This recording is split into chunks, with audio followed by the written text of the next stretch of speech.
¿Hay alguna pregunta?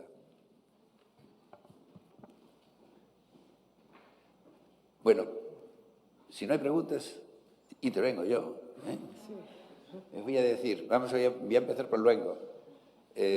Tenemos en el archivo de la Real Academia de Bellas Artes de San Fernando 2 legajos del expediente de lo enviado a Manila.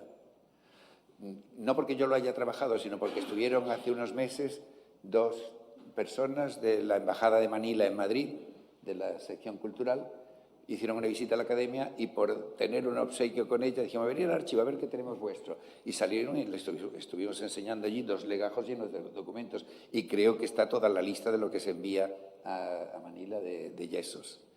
El segundo que ha intervenido, Andreas Neves, seguramente conoce a Ricardo Mendoza.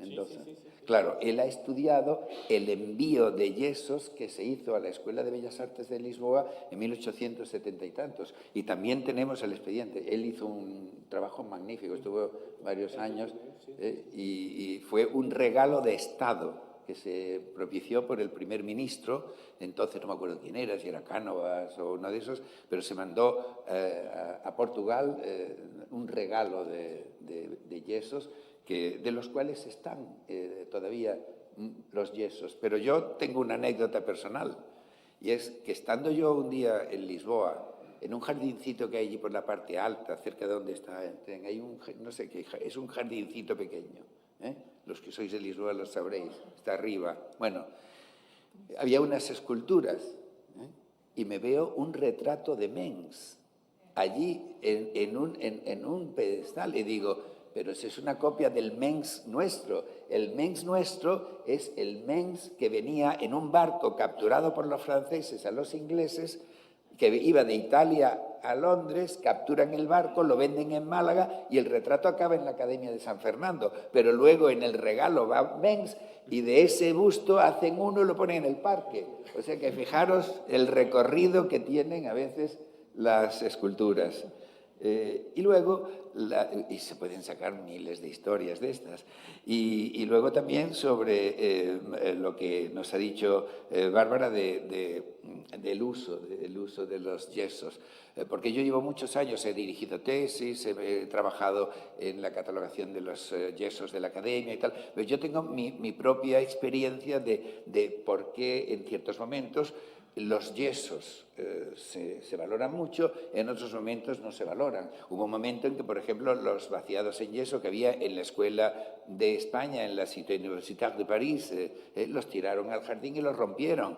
O cuando en Oxford, como les ocupaban mucho sitio los yesos, cortaron las cabezas, las pusieron en una repisa y los cuerpos los tiraron, porque no tenían sitio para las esculturas enteras. El Museo Británico tenía una sala de yesos que estaba abierta para que la gente fuese allí a dibujar. La colección de yesos se usaba para ser dibujada y para que la gente se ejercitase en el dibujo. Eso es, bueno, el dibujo a veces eran yesos, otras veces eran modelos vivos, pero yesos. La Academia de San Fernando abría sus puertas los domingos por la mañana para que viniesen a dibujar yesos, la gente que le guste dibujar, que lo haga por placer. Por cierto, pasado mañana, a las 11:30 de la mañana, tenemos una invasión de dibujantes en la Academia de San Fernando, si alguno está por aquí, se llama retratistas nómadas. Vienen a retratar a todo el que se deje, 60 y tantos, van a estar distribuidos por toda la academia. Bueno, pero también dibujarán, me imagino, yesos. Yo lo que he aprendido estudiando los yesos, he aprendido mucho y antes de empezar a ocuparme de esta colección. Cuando yo estaba estudiando en Alemania, me acuerdo, y esto es una anécdota que le conté muchas veces a mis alumnos, una clase en la gipsoteca de la Universidad de Marburg. El profesor, que era el profesor Drero, va con una fotografía y nos lleva a un yeso que era, me acuerdo, el Hermes de Praxíteles. Y nos dice, éramos 7 u 8 los alumnos suyos, y nos dice, a ver, ¿qué diferencia entre esto y eso? Y nos poníamos a mirar la foto y en la escultura nosotros no le encontrábamos ninguna diferencia. Y coge la foto, él nos la quita, se la pone atrás y se pone a darle vueltas a la escultura. Y dice, pues que aquí con la escultura podemos hacer esto. Esa es la diferencia. Tenemos el contacto directo con la escultura. El yeso es el contacto directo con la escultura para el estudio. ¿Qué he aprendido más de las colecciones de esculturas, sean universitarias, sean de museos y tal? Que no conozco ningún museo, pero ninguno, que no tenga al menos alguna pieza que el yeso, como es antiguo, es diferente de cómo está ahora la pieza. Todos tienen alguna pieza que adquiere un valor extraordinario porque son el estado de la pieza. No digo ya la de San Fernando, que tenemos esculturas hasta del siglo XVI, tenemos, si es que son, los relieves de la columna trajana y desde luego con seguridad los que trae Velázquez, que tenemos 9 esculturas traídas por Velázquez, que no están ninguna está ahora en el estado en que nosotros las tenemos en el vaciado. Todas han sido restauradas en el 18 y principios del 19 y mucho además. Entonces, los yesos adquieren un valor documental. Los yesos son el contacto con la pieza, los yesos son tantas cosas y eso afortunadamente, se está revalorizando. Se está revalorizando y me alegro que haya quienes estén tomando la antorcha del estudio de las colecciones de yesos. Y ya para terminar, una cosa relacionada con Mafra. Nosotros, la Academia de San Fernando, enviaba pensionados a Roma.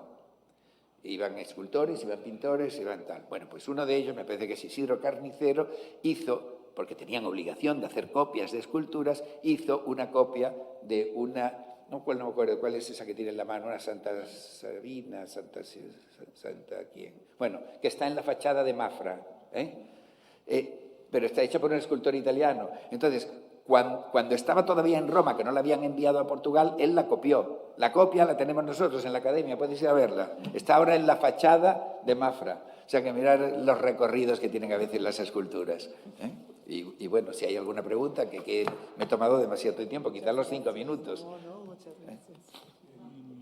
Y quería señalar algo que, bueno, que pienso que es evidente para todos, pero quizá está bien subrayarlo, y es en el uso de las copias. Es decir, que nos encontramos con un fenómeno muy difundido, universal, etcétera, el uso de las copias, pero que apunta en sentidos muy diversos, ¿no? Es decir, que está el uso, digamos, como de formación de una identidad, ¿no? Una identidad colonial, como es el caso de la Academia de Manila. Nos encontramos también con esa instancia a la comparación, donde ya la copia no es tan importante, me refiero al ejercicio de la copia, ¿no?